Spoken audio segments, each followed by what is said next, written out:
Ayun na guys, muli nagbabalik po ang inyong lingkod. Ayan. Good morning, good evening, at shout out sa lahat ng ating mga minamahal na viewers. Ayun na guys, bago tayo magpatuloy guys, dito sa screenshot na ating nireaksyonan, ito po yung ginagamit ni Joel Salcedo. Guys, ito, makikita nyo po dyan yung screenshot, no? Ito ay aking sasagutin para hindi naman, kumbaga, mabulagan, no? Nasa ganun, malinawan ang lahat ng viewers. Baka kayo ay nagpapaniwala dito sa ginagamit ni Joel Salcedo na screenshot na di umano ito ay nagkakahalaga ng 10,748 pesos, no? Eto guys, pakiclick naman po muna ng thumbs up, guys, bago tayo magpatuloy. Nasa ganun naman po ay swak sa panlasa ni YouTube. Ito ating hihimay-himayin guys, no? Yan, ikakat ko lang, no? Ito guys, ito, sabi ko nga sa aking vlog kagabi, ang lahat ay mag-iingat na lasa ng pakiramdam dahil mayroong mga kumakalaban at gustong ibagsak ang kalinga. Baka mamaya ay mahuli or madali ng bitag ng patibong, no? Alam naman natin eh. Eto guys, dito sa screenshot na to, shout out kay Joel Salcedo, pasensya ka na ha, Joel Salcedo, at ako ay sasagot lang dito sa ginagamit mong screenshot na di umano ay merong nagbigay ng pera. Gaano katotoo? Merong nagpadala ng pera kay Pogi. Sino si Pogi? Ayaw pang bigkasin na pangalan. Diyan guys, makikita nyo sa screenshot. Ang tinutukoy ni Joel Salcedo dito ay si Kalinga Prap, no? Mawalang galang, no? Mas kapanipaniwala kung mismong mukha or boses humaharap sa camera kung sino man ang nagreklamo. Pero kung babase ka lang sa screenshot at nagsumbong sa iyo, hindi lahat ng nakikita, nababasa, napapanood sa social media ay makatotohanan, no?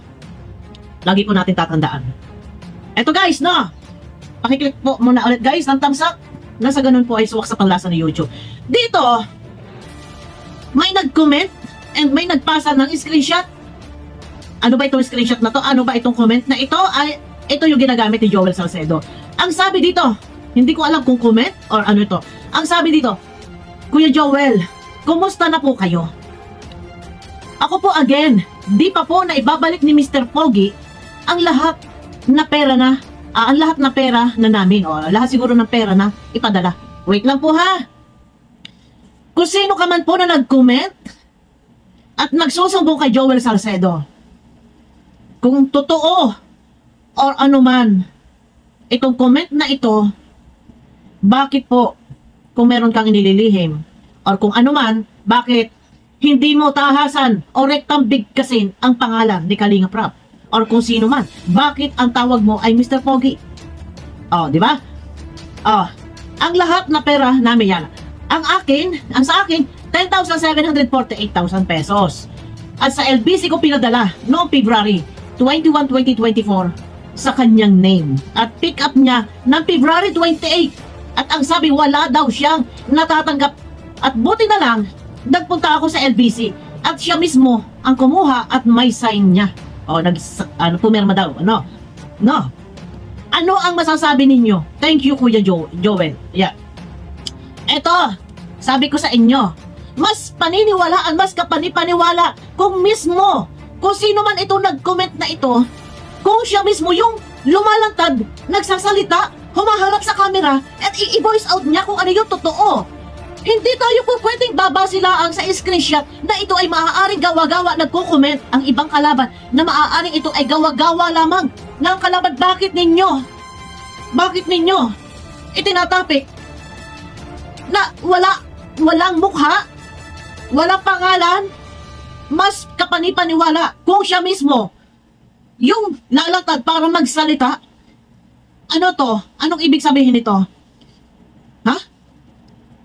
Anong ibig sabihin nito? Bakit ito tinatapik ninyo? Palabasin ninyo kung sino yung totoo na nagreklamo at nagsusumbong na di umano'y siya nagpadala ng 10,748. Dahil dito, ito pwede sabihin ng gawa-gawang kwento ninyo, gawa-gawang comment nyo para lang ibagsak ang Kalinga, si Kalinga Prab.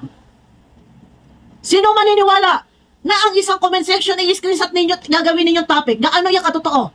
Na kahit naman ikaw, Joel Salcedo, or kung sino man, ang mga basher na Kalingap, kayang gumawa ng ganitong klaseng kwento, i-screenshot at itatopic. Hindi yan. Maaaring. Ito guys, kaya nga sabi ko kagabi, mag-iingat. Kasi, marami yung gusto magpabagsak sa Kalingap. Gaano ka totoo na gumagawa kayo, kukuha kayo ng screenshot na ganyan. Ilabas nyo yung tao kung sino yung tao na naghahabol. Hindi kayo pwede babase lang sa screenshot ng ganito. Sino maniniwala sa inyo na kaya nyo gawin ang mag-comment ng ganito at i-screenshot at gawin yung topic? Wag ang Kalingap, wag kami ang inyong linlangin. Ha?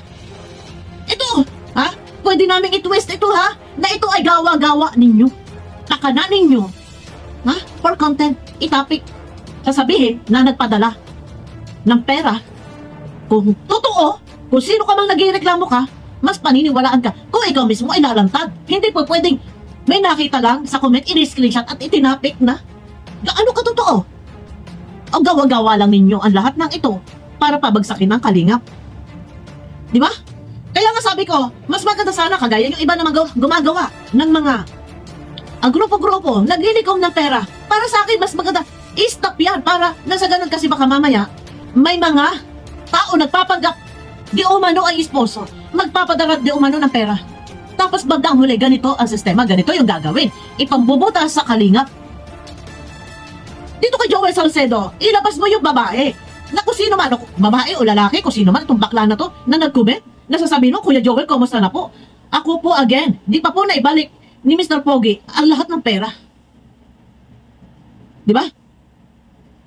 Kasi ang isang tao na tunay at tapat at hindi nagsisinungaling, kung ikaw man ay mayroong ipinadalang pera, hindi dapat ganito. Diretsahan, Sir, sorry po, ako po ay nagpadala ng pera kay Kalingap Rob.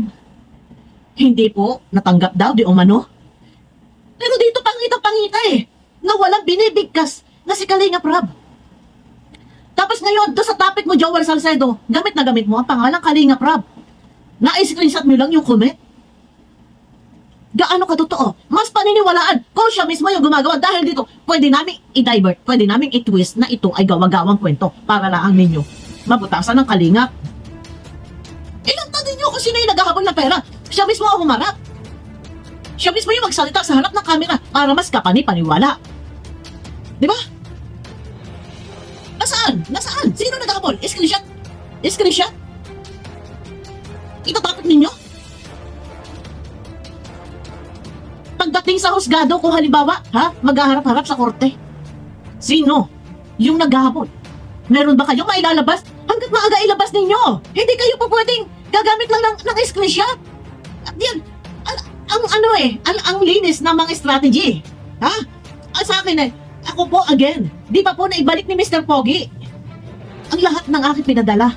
Ang linis na strategy, walang pangalang binigkas. Pero kung totoo na ikaw ay naghahabol at inaalam mo yung totoo, ay Sir Joel, ako po ay nagpadala, ako po si ganito, ako po si ganyan. Ang pera na aking ipinadala ay hindi po ibinabalik ni Kalingap Rob. Ang tanong, kung sakali mang ikaw ay nagpadala, yan ba ay hiningi ni Kalingap Rob?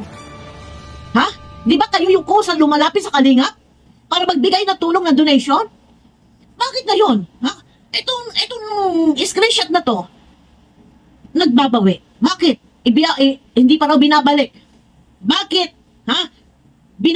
Bakit kailangan bawiin? Bakit kailangan ibalik? Kayo yung lumalapit sa Kalingap at nagbibigay ng pera tapos ngayon, merong bawian? Malinaw malinaw. Di pa po naibalik ni Mr. Pogi. Gamit na gamit ni Joel Salcedo. Ito ay si Kalingap Rob. At saka kung nag-send kayo ng pera, bakit nga? Kailangan nyo bawiin. Di ba magbigay kayo, once na nagbigay kayo para sa programa pantulong, ito ay matatawag na donation, wala kayong cheche bureche, wala kayong kuskus balungos, walang bawi-bawi kasi binigay nyo yan tulong nyo kaya nyo binibigay dahil sumusuporta kayo.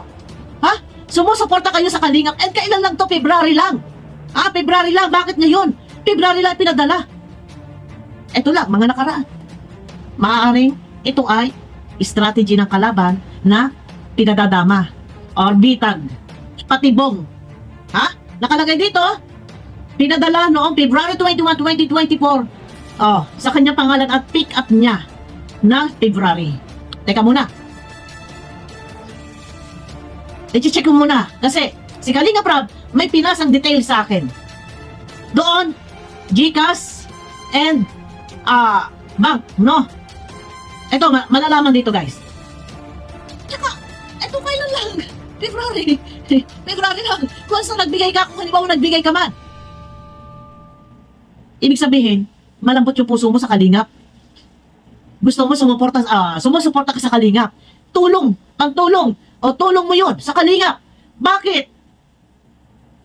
Ngayon sasabihin na, hindi pa binabalik. Ano klase? Ano klase yan? Bakit kaya sabihin pa, hindi binabalik? Ano to?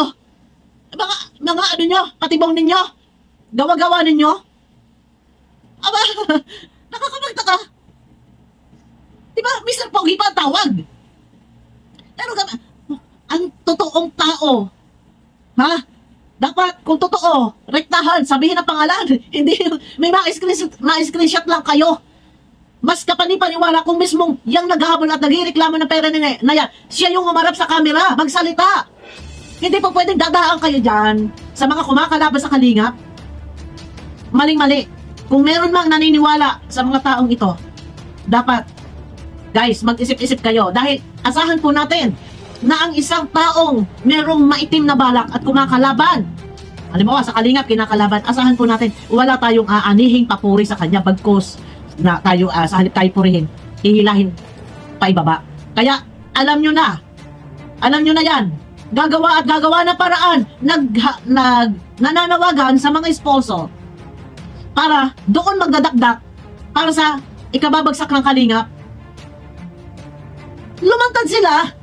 Bakit hindi pa daw ibinabalik ni Kalinga Prab yung pera? Ha? Ano to? Ano to mga kaikigang ito? Gumagawa kayo? May mabasa lang kayo? Gumagawa kayo ng issue? May mabasa screenshot? Mas kapanipaniwala kung siya mismo, kung sino man ito nag-comment na ito.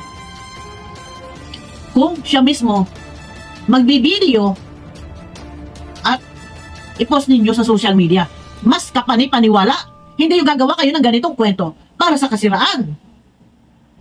Ay, kalaban kayo eh. Di ba? Talagang negative.